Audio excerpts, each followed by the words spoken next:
Coming to you from the greatest city in the world, this is the #1 showbiz podcast. It's Talk for Two. Here's your host, Matt Bailey. Hey, thank you, Gary. Hey, everybody. Let's start today, as usual, by thanking Axtel Expressions and the Tangent Bound Network. They are our season sponsors, and we love them so. Axtel.com and the tangentboundnetwork.com. You know what to do. Now, I want to dedicate this episode today to our buddy John Wayne Peele. I don't want to go into why, but I think I speak for the entire event community when I say we are thinking of you, my friend. He did our show a while back, and if you know what's up, you know why I'm saying this here. If you don't, that's okay, but it's important to me that we give a shout out to John today. Now, on National Podcast Day last week, we announced that legendary manager and the man responsible for USA for Africa, the campaign that released the star-studded We Are the World single, Ken Cragen, would be with us on Tuesday during Week of 100. Stay tuned for another name after our interview today, okay? It give you a reason to not just click away as soon as I thank our guest and decide to ramble on for another 3 minutes. And our guest today is Michele LaFong. LaFong is host of Las Vegas Backstage Talk, a radio program, but she's also a ventriloquist and was Señor Wences' protege. Now, we have a doozy for you today. I mean it. This is one of those rare conversations that doesn't hold back, with LaFong discussing the Paul Zerden controversy. Actually, we recorded this prior to his win, and an issue with the Wences estate regarding a fellow ventriloquist. Now, as I always say when we get these kinds of discussions, they could be good for the collective ventriloquial and showbiz soul, if not a bit controversial. So I got to say this. Yeah, I try to remain neutral. I welcome any and all thoughts and stories about our community. I try to remain neutral, but it is not my job to censor anybody's speech one way or another just because you may not like what a guest has to say. I think every single person, what they have to say is important, and we try to really be well-rounded on here. So the people that she speaks of course, they're welcome on the show as well. I am a believer in free speech, and I'm really excited for you guys to get to hear this, all right?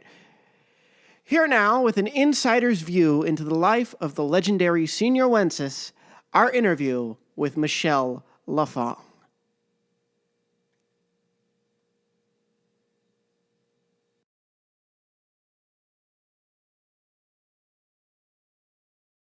I'm doing great, Matt. Thanks for having me. Oh, I had to have you. Another ventriloquist who is just a wonderful comedian and just also a talk show host, a radio host yourself.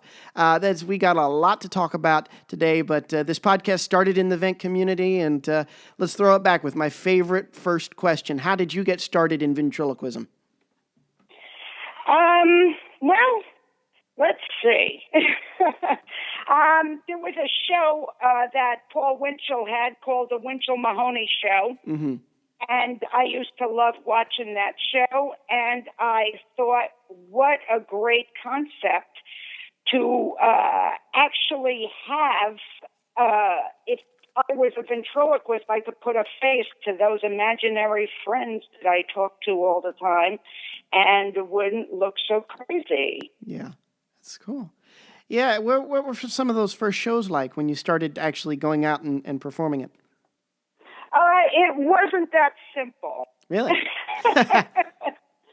It wasn't that simple. When I was a kid, I was doing them in school, for projects and things like that. And then, I was a big fan of all ventriloquism. I go to the Museum of Broadcasting and study all of the ventriloquists in history. And I'd have, of course, my favorite was Señor Wences. I love Paul Winchell, too. I love different things about different ventriloquists. But those were my two biggies. Yeah. So when I finally got to work with both of them at the same time, that was just like too much. Yeah. That was like a dream. I couldn't even believe I was sitting having dinner with Paul Winchell and Señor Wences at the L.A. Improv, and we were working together on Wences's anniversary show in L.A., and Willie Tyler and Lester was on the show, and many, many other iconic people. I think John Biden was hosting it, the impressionist. Oh, cool. And one of the Mills brothers was on the show and I remember him from the Ed Sullivan Show. I mean, it was just incredible. Estelle Getty was in the audience. Oh, Milton Berle was on the show. Wow. It was just an incredible, iconic thing. And I got pictures of me with Wences and Paul Winchell together. And to this day, I'm just in awe.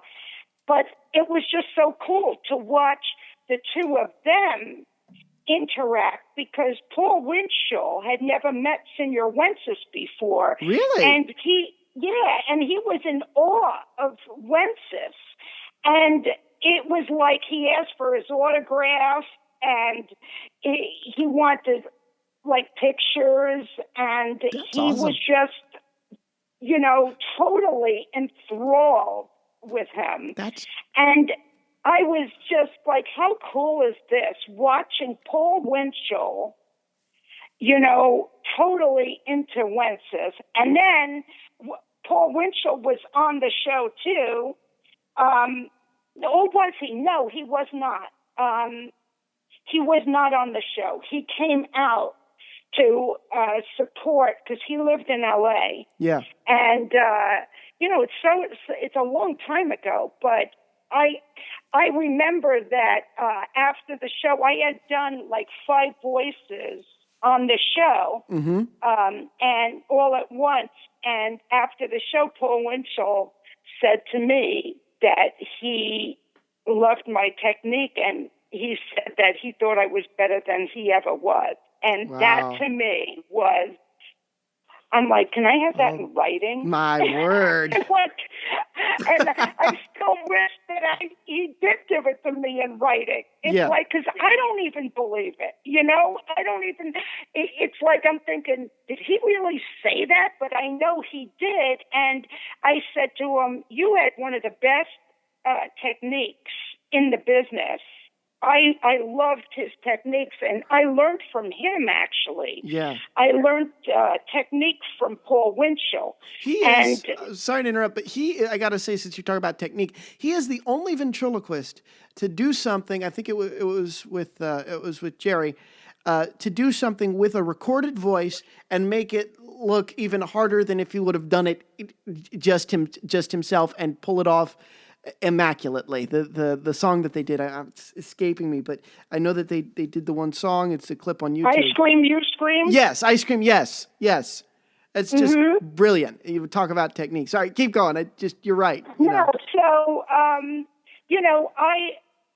was just totally thrilled that he thought that my technique, because I learned from him, and he said your voice separation and your speed, I couldn't do all those voices like that, and I still wish I had something in writing from him. It's like, how do you do that? You can't, But I know he said it, and I know he meant it, because he said, I've never said that to anyone before. Wow. And I had worked so hard, because I knew he was going to be there, and I really wanted to impress him. And it just meant a whole lot to me that he would, come up to me and say that. Yeah. That was amazing. That's awesome. And him and Wences were so different. Wences, oddly enough, he didn't like ventriloquists. Really? Yeah, he did not like them. He thought they were thieves, which they were. He always had to worry about them trying to steal from him. And he had all kinds of stories, rival stories about Edgar Bergen and what he did to him. And how he tried to ruin his career. And, after he befriended him, because he was new in the United States and he was doing very well here. And it's going to be in my upcoming book, the whole thing of what happened. And that just turned him off because Edgar Bergen really, he wanted to get him out of the way because he was threatened by him. That's unfortunate. And it would have been better if he was not available to be his competition. Mm-hmm. So he tried to trick him into making a bad business move that would have tied him up for a few years and been a very bad move for him. Yeah. And luckily he found out, and that was the beginning of how he felt towards other ventriloquists. Mm-hmm. And, he always had problems with ventriloquists trying to steal and copy Johnny and, the lipstick hand puppet. Yep. And he would even turn his back. If you notice on all the videos, he always turned his back when he was building Johnny because he didn't want other ventriloquists to copy him. Mm-hmm. And he was very, very paranoid about it. Yeah. And, but I think the flip side of that is he was so original that other ventriloquists would have been able to pinpoint, or other people would have been able to pinpoint if somebody had lifted from Wences. Do you think he didn't give his own originality enough credit?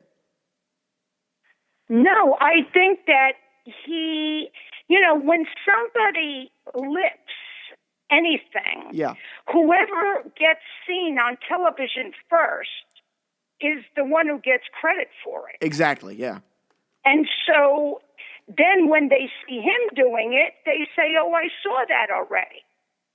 Yeah. And you know what I mean? It's like, and it wasn't him doing it. Mm-hmm. So he was very aware of, he always thought ventriloquists were thieves, and he didn't like that they were very underhanded. And then he saw what happened with me, mm-hmm. Which was so wild because it became very known in 1998.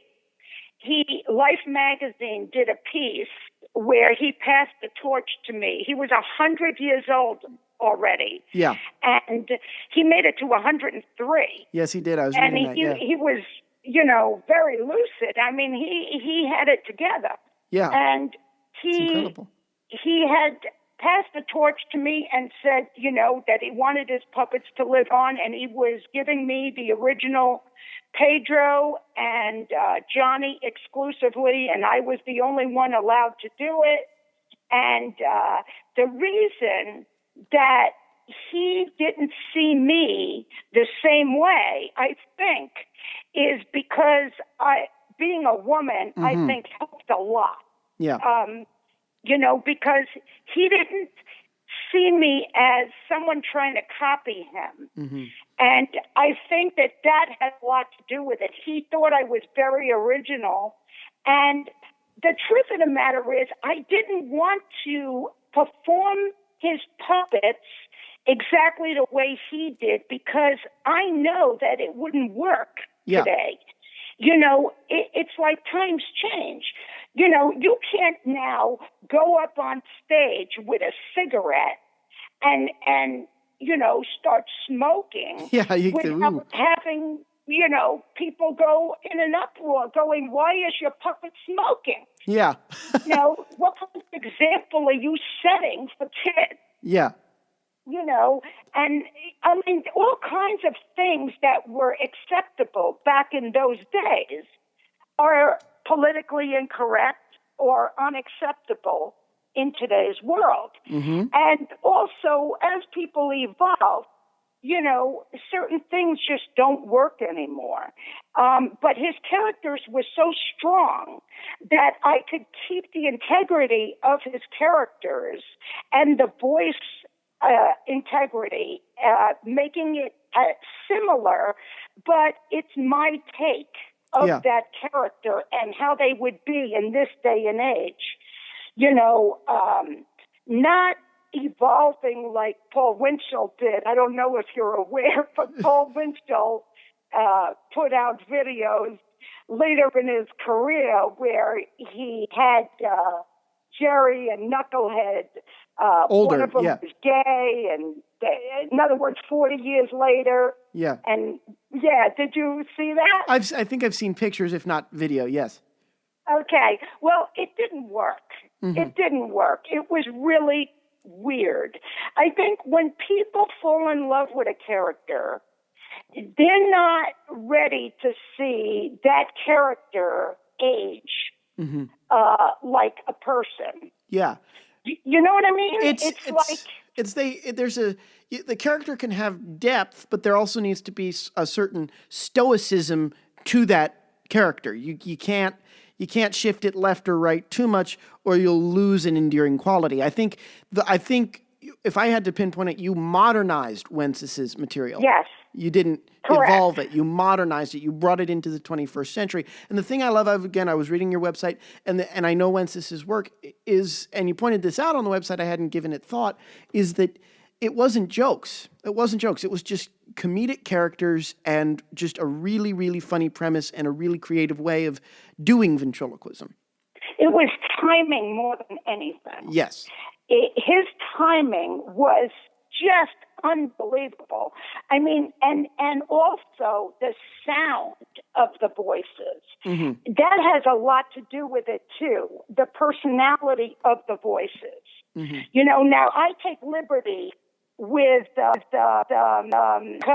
I see Johnny more as a exaggerated Johnny, you know, like more pathetic, a higher voice, more drawn out. It's kind of like a caricature of Johnny, because that's how I see Johnny. I see Johnny as being funnier that way. Now, years ago, maybe I wouldn't have, but today, that's how I see Johnny. So even if, believe it or not, the Wenceses were very, how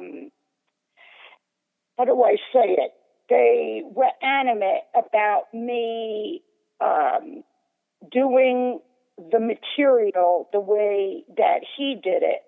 But they liked that I didn't copy it, and they weren't expecting that. But they didn't want me to reinvent the wheel. Yeah. Like, they didn't want me to go and do what Paul Winchell did with his characters, or, you know what I mean? They really wanted me to do the Sarai. They wanted me to do the schoolboy stuff, the singing stuff, but they liked the liberties that I took. They were caught by surprise, and they thought it was funny. Johnny singing La Bamba, and pulling antics that he's never seen before, you know. So it was in the integrity of the character, but it wasn't. It was modernized. Yeah, I'm reminded of a saying that we, when I was a theater student, that basically, I'm paraphrasing, but when you limit yourself, the possibilities are limitless. When you respect the boundaries and the things that are set up about your circumstances, you can really, really play because you have a set of rules and a set of things to do. And I'm reminded, you know, with the way you're talking, that sounds exactly like what you did. You took and respected the tradition of what Wences had done and what his family wanted you to do, and you just modernized it and really, really just had some fun with it. Exactly.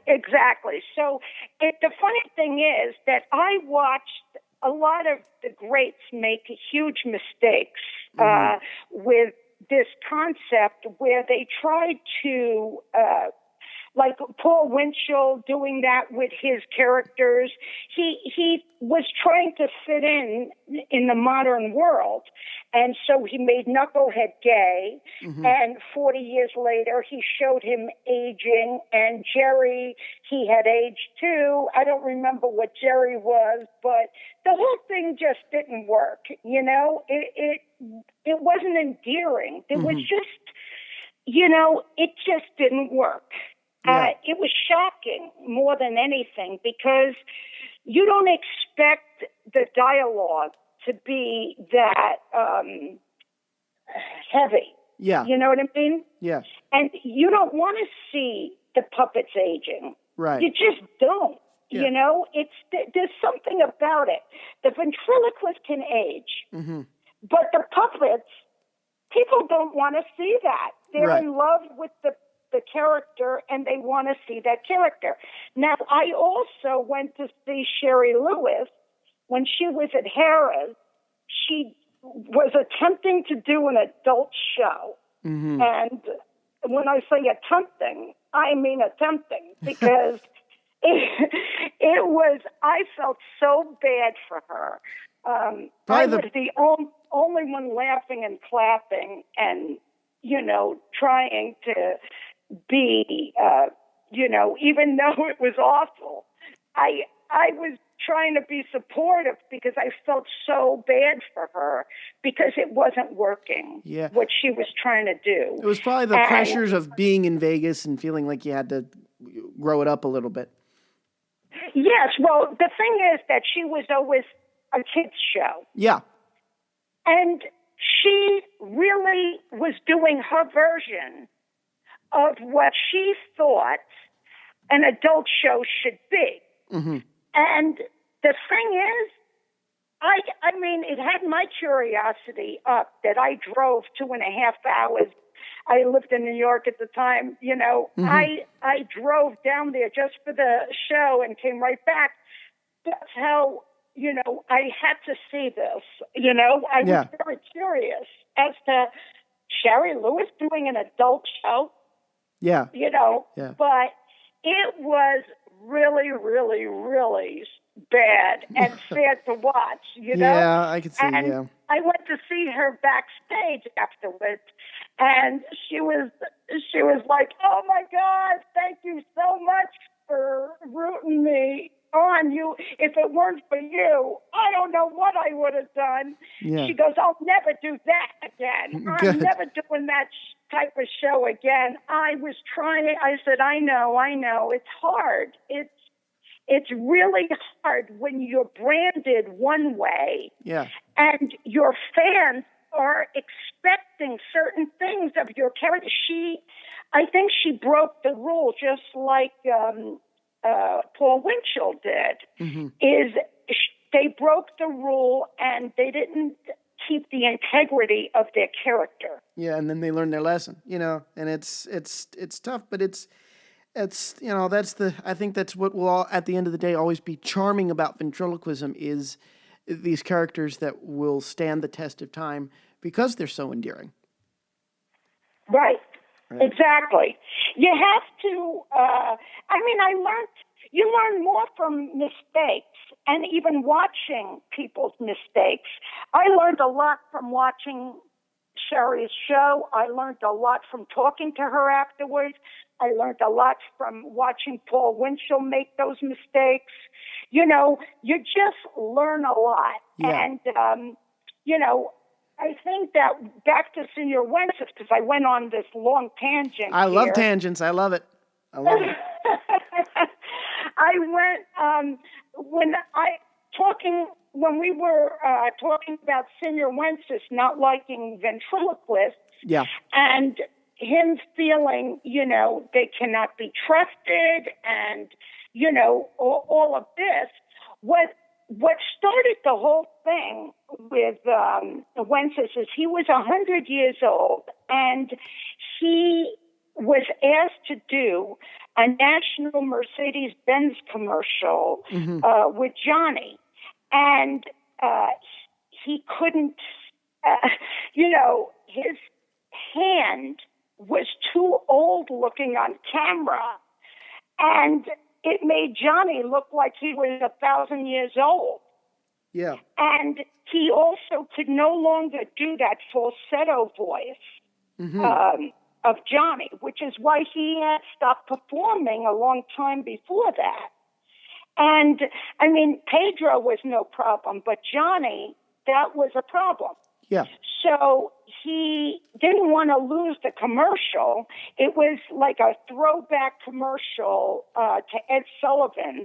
Somebody was playing Ed Sullivan, and Jackie Mason was on the commercial, and Willie Tyler was on it, and chimpanzees on roller skates. And, it was like a fabulous commercial, and he didn't want to lose a national commercial and the money that goes with it and the notoriety, etc. So he held auditions via tape. He was asking ventriloquists to send a tape of them performing Johnny on video. And this is before I knew him. I had sent a tape of me doing that, and it was just a coincidence that at the same time that he had narrowed it down between me and somebody else, he had gotten to know my manager and started working with him. Oh, cool. And the next thing I know, that's how I found out that it was between me and somebody else. And he just loved the fact that I was a woman and that I was able to do the voices. And he trusted me when I met him, and he recognized so much of what I do, the rhythm and the technique. He recognized it, and he knew that I studied him.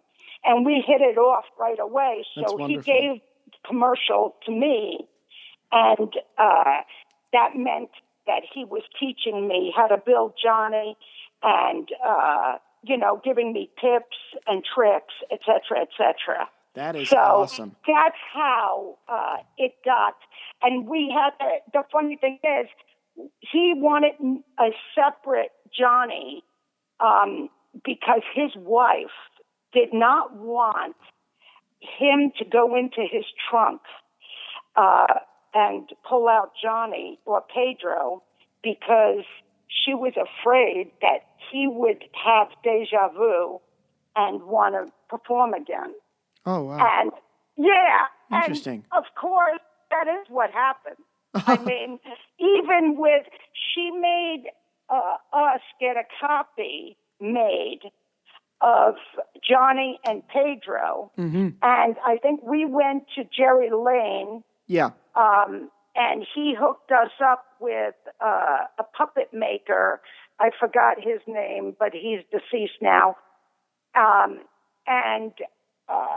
What ended up happening is they made a copy, and that started all the distrust again with Wences, because guess what? They didn't just make a copy for me. They signed something that said that the mold would be broken, on mine, that they weren't allowed to. Well, Jerry was trying to sell the puppet, the mold, Yeah. And the next thing you know, that's the thing that Wences was most, paranoid about. So legal action had to be taken, and I know that the puppet maker ended up losing the court case, and Jerry Lane, I think, was given a cease and desist on it and all this stuff. Anyway, after the whole thing happened, and Life magazine article came out and whatever, Mrs. Wences gets a phone call from Jerry Lane telling her that what happened was Wences picked up the phone, and Jerry Lane called, and he was trying to get him to give him the rights to Johnny and Pedro and donate it to him because he had something going with Paul Winchell. Oh. He had a deal with Paul Winchell. Yeah, he still makes the Winchell replicas, yeah. Yeah, exactly. So he started bad-mouthing me to Wences. Yeah. And the next thing you know, Mrs. Wences gets on the line because Wences's English wasn't the best. Mm-hmm.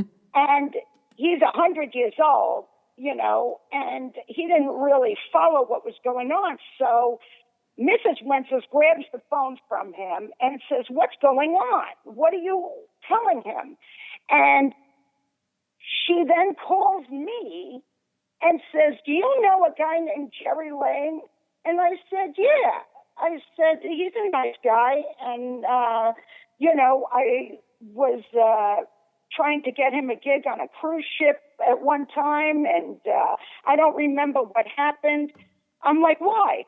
And she says, "Do you know that he upset Wences, telling him that this horrible woman is stealing his act and doing it horribly, and he should give the pups to him, and this and that." And I was like, "Are you kidding me?"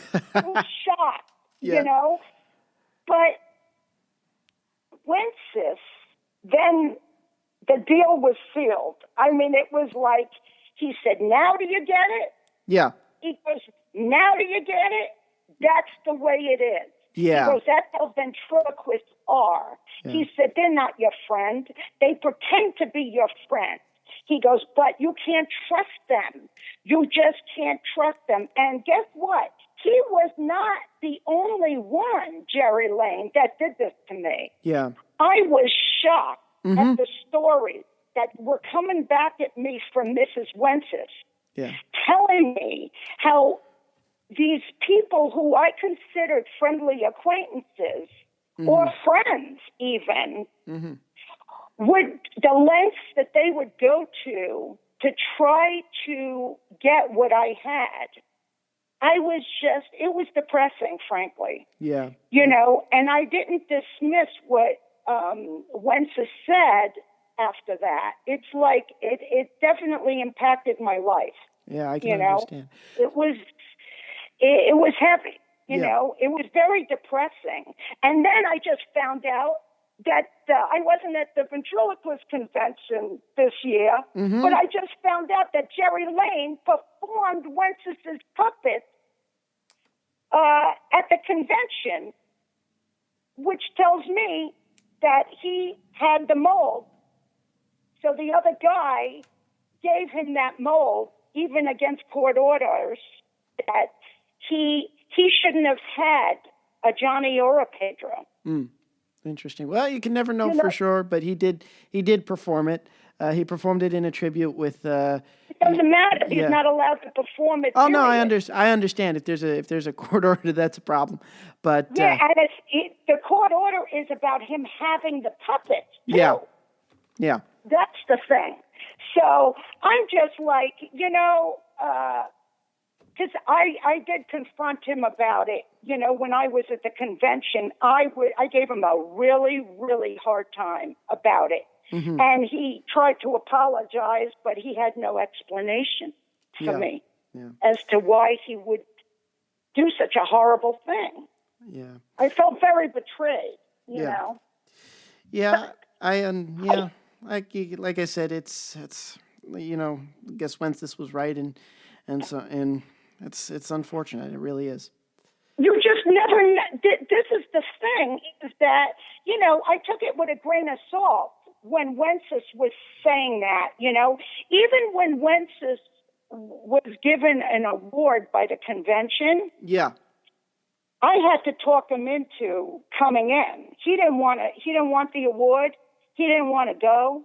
He didn't want to be around ventriloquists. It was just like, and this is before all this happened. Yeah. And I was talking him into it, and I was like, "It'll be great, you need to go, blah, blah, blah, and you'll see, you'll enjoy it." I thought it was crazy. Yeah. Well, live and learn. But I do want to shift gears. Because that's cool. How did you get started in doing your own radio show? I mean, you have as we've been talking about for the last half hour, such a rich history in performing and being in this world. How did you get started doing the interviews in Vegas? Oh, what happened was I was a guest on someone else's radio show, Richard Spazoff. And he then, after I did the interview with him, he called me and he said that he got such great response, he wanted to book me again. Mm-hmm. So I said, so soon? And he said, yeah. And so I said, okay.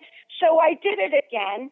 And then he called me again and he said, I have an offer for you. Mm-hmm. And I'm like, okay. He said, how would you like to co-host the show with me from now on? And I will let you even bring guests on since, you seem to know and be friends with a lot of well-known people. Yeah, you are. It's cool. And so I said, we'll just go with your guests. I'm willing to, I'm willing to see what happens with it, et cetera, et cetera. Well, within 2 or 3 shows of doing that, he ended up backing out and saying, you can have the rest of my contract of my radio show, because what happened was we weren't agreeing on the way to interview the guest. Yeah. And he ended up saying I could have the remaining shows on his contract. Mm-hmm. And I'm like, okay. And so I did that, and within 2 shows, I had all these people contact me and want to be guests on the show, and they were great names. And so I'm like, okay, and then I just continued. I got sponsors, and, I just continued. It took off by itself. I never planned on doing a radio show, ever. That's awesome. Yeah, that's like me. I just plugged it in and let it roll, and here we are 2 years later. So Yeah, that's why I was so fascinated by your story, from ventriloquist to radio host, and you still perform, it looks like, and I think it's great. This is your main living now, isn't it? This is your career. I do a combination of everything, yes. The great thing is that, traveling, what it's like as a ventriloquist, traveling with all these props, it's a grind, especially in today's world with, you got to take your shoes off at the airport and, you know how many shoes the puppets have? I mean, it's not fun, Yeah. And the travel is what was killing me. And so I found that this allows me, the radio show allows me to stay local and pick and choose my gigs. That's awesome. So I'm just doing the better, more fun gigs, not the ones that I just have to do to survive. It's not the same world that it used to be, where, it's fun traveling. The price of gasoline through the roof. Now it's down, but, it was killing us. Yeah. Yeah, you're lucky. You're very lucky. You're very fortunate, and it's just awesome. And I wish you the best with it. I got to close out with my favorite question to ask my guests. And I want you to answer this as a radio host and as a ventriloquist. What do you want to see from people entering show business these days? What do you want to see from the generation coming up? Originality, which is something that, I'm very not impressed with at this time. It's very rare where you see originality. I'd rather see something original that needs to be developed than a hack. Yeah. copying other people's stuff. And I mean, everybody seems to be copying each other, and it becomes cookie cutter. And it's just so, I'm very bored. Yeah. Very bored watching entertainment, being that I've worked so many years with so many different entertainers. And it just seems like the integrity is missing. Yeah. It's unfortunate. It really is. If that makes sense. It does. It does. And that's one of the reasons I think doing these radio shows, yours and mine here, I love to get at the heart of what makes people tick and why they do what they do and what makes them original in kind of a sea of a lack of that. I really see a big lack of that. I mean, to me, why bother if you're not going to be creative and try things? And, again, it doesn't bother me if somebody tries something and fails with it if it's original. I love the creativity of it. I love the originality of it. Things you got to fail to succeed. Mm-hmm. And I just hate that people take the easy way out and just steal, basically. Yeah. They're stealing. And I got to say, in that realm, I do see what Señor Wences was talking about, especially with ventriloquists. I find that it's even worse with ventriloquists than it is with comics, mm-hmm. In that there seems to be a lack of originality all the way around. I understand in the beginning when somebody starts out, everybody steals in the beginning, they're imitating and like that. Yeah. But there's no excuse after a long time passes, and you're doing it and you just keep lifting things and there's no originality. That bothers me. I like to see, stuff like Jay Johnson's wonderful, mm-hmm. and I think that Ron Lucas does a lot of original stuff, and Jim Barber, and there's just so many original people out there. There's no need to be a hack. No need at all. You know what I'm saying? Absolutely, absolutely. There's only one you, and shine as much as you can yourself. Exactly. It's like, why bother being an entertainer, if that's what you're going to do with it and just lift and steal? It's very easy to lift and steal.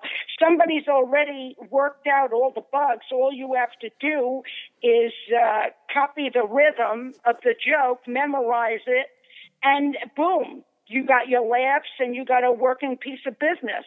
Yeah. Well, that's, you know what I'm saying? It's really, it takes a whole lot for us to develop a piece of business that works.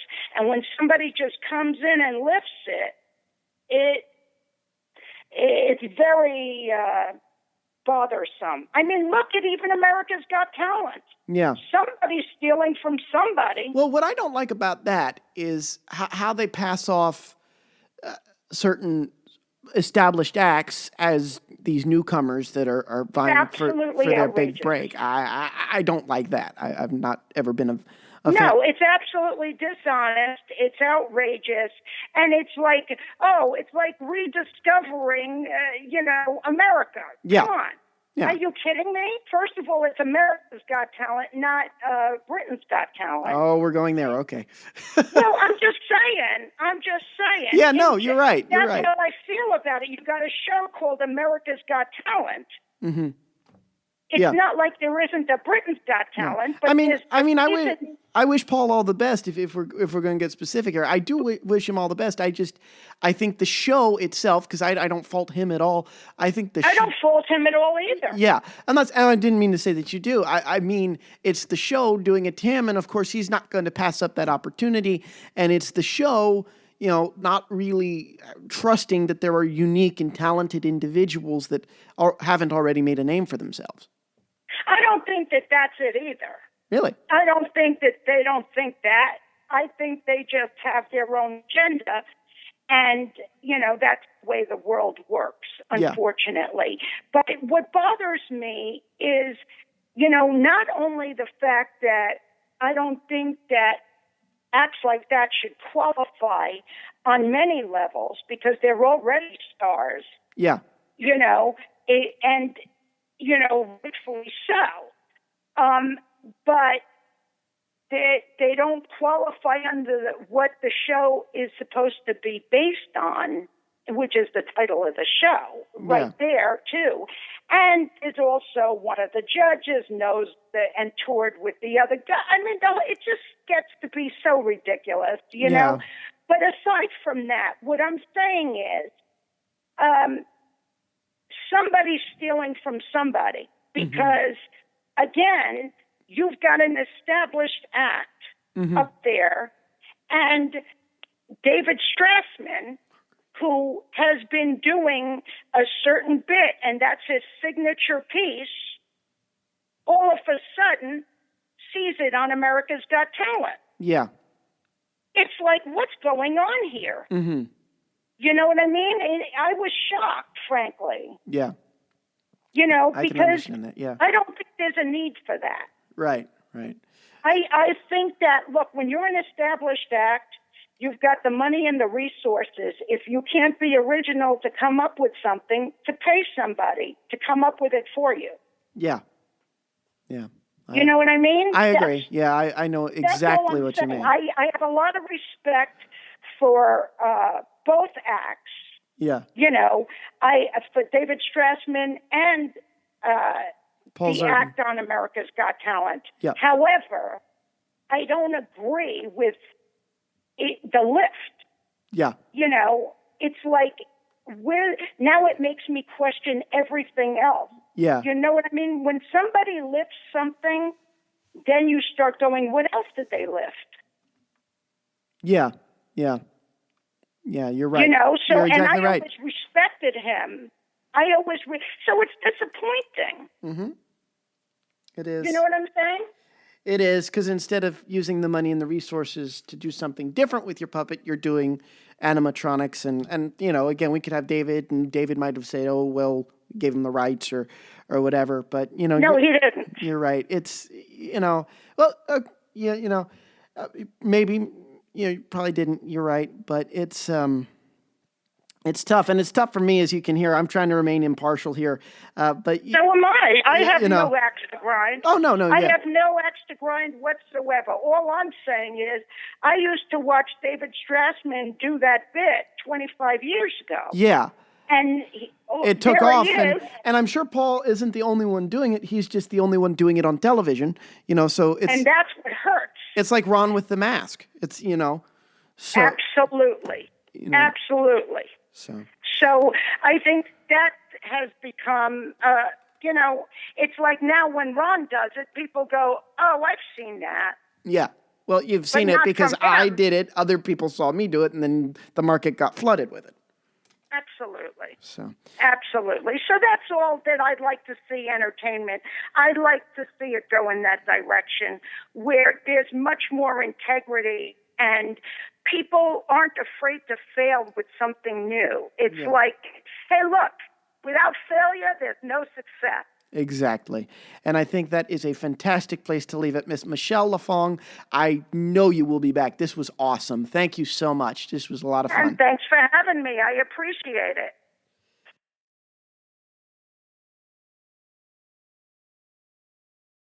This at the top. You are always welcome on the show at any time as well. In fact, I hope you do come on, all right? Now, on to this week's Week of 100 name. He is an icon of stand-up comedy. I mean, really, this gentleman has toured arenas as part of the legendary Blue Collar Comedy Tours. His album was in the top 5 on the Billboard Country Charts. Ladies and gentlemen, Mr. Bill Engvall will be with us to talk about clean comedy, comedy genres, and having an incredible headline career. He will air on Wednesday, October 21st. And that's it for us this week. Next week, our guest is Branson, Missouri magician Taylor Reed. He'll be here to talk about taking his full illusion show to the Jim Stafford Theater. His show opens this Friday, October 9th. Plus, we'll have another huge name for Week of 100, so come back next week. In the meantime, head over to talk4spellout2.com for even more Talk for Two. Check out some of the awesome, really cool stuff we have for you in the Talk shop, including a link to the Sit Stand. I got to tell you a little bit about the Sit Stand. We have the Comedy Club DVD here. I have it to talk about the Comedy Club, but we've actually been talking about that for the last few months now. I really want to dig into the Sit Stand here for a second. It's heavy. It is heavy. It's 8 pounds. You get a base with it. And I love it. I love that it's heavier. You get that footrest. But my favorite feature is the footrest, but second favorite because that was what happened when we were inventing it. But when Chris Weed at Showtime Magic streamlined it and Axtel, we all were working together to create this, it got heavy. And some people were, I don't like that. How many times has your vent stand tipped over because you were working too hard with your soft figure? Or how many times has it started to slowly sort of go down on you, and like all of a sudden, you're operating at your knee. This will not do that because it's heavy duty and it can support the weight of figures. I'm sorry, but microphone stands are not made to support the weight of the ventriloquist figure, and that's why so many have issues. So go ahead, check out the Sit Stand. This really, I wouldn't release something if it weren't for the benefit of performers.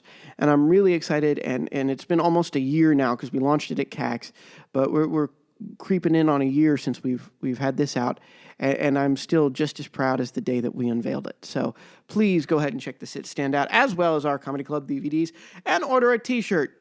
Tell the world you talk for two. Thank you again to our season sponsors, the Tangent Bound Network. They are our servers. And to our season entertainment sponsors, the ones who carry the Sit Stand itself, Axtel Expressions. We talked about both of them at the top, and I hope you'll go check out their sites. You can find all you need to know about Talk for Two by going to our website, talk4spellout2.com. Reach out by emailing talkfor2cast@gmail.com, and find our group or like us on Facebook by searching for Talk for Two. Tweet us and about us using @ and hashtag Talk for Two. Remember when that used to be such a tongue twister for me to say? Okay. Remember, the website is the only one with the numeral. Signing off for Talk for Two, I am Matt Bailey, reminding all you vents out there to keep talking for two. You can hear more show business interviews with the stars at talkfor2.com, where you'll also find one-of-a-kind products to improve your own show. That's talk, the number 4, TWO.com.